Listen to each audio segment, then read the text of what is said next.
तुम्हाला आता एक गोष्ट सांगते, श्रीमंत आणि गरिबाची. आपण जेव्हा 5 स्टार हॉटेलमध्ये जातो तेव्हा ते आपल्याकडून भरपूर असा पैसा घेतात, आहे की नाही. आणि त्यांचे ते असतेच 5 स्टारचे रेटच असतात. आणि एकदा काय होतं, एक गरीब बाई असते, तिचं लेकरू खूप आजारी असतं, त्याला फार दुधाची आवश्यकता असते. तर ते एका चहाच्या टपरीवर जातं. त्या माणसाला ती म्हणते, बाबा मला आहे ना थोडंसं दूध दे.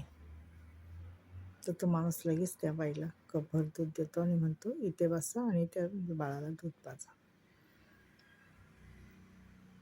तर हा आहे गरीब आणि श्रीमंत मधला फरक. 5 स्टारवाला देईल का?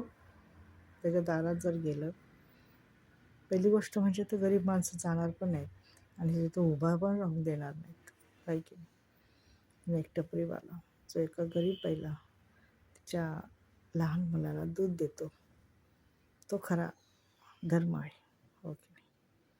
म्हणून म्हणतात ना, जेव्हा तुमच्याकडं काही नाही तेव्हाची व्यक्ती तुम्हाला कणभर तरी मदत करते ना, ती खूप मोठी असते.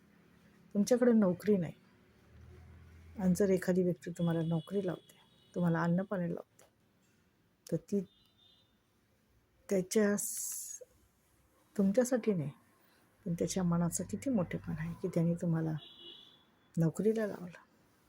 त्याने तुमच्याकडं खायला नव्हतं तेव्हा खायला दिलं, तुम्हाला कपडे नव्हते तेव्हा कपडे दिले, तुम्हाला तुमच्या वाईट दिवसात मदत केली.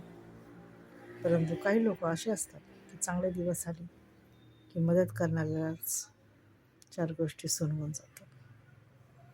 तर हे आहे उपकार आणि परोपकार, म्हणजे उपकाराची जाणीव धरणं आणि उपकार विसरून जाणं. 4 पैसे खिशात खुळखुळे की माणूस उपकार विसरून जातं, एवढं मात्र खरे. धन्यवाद.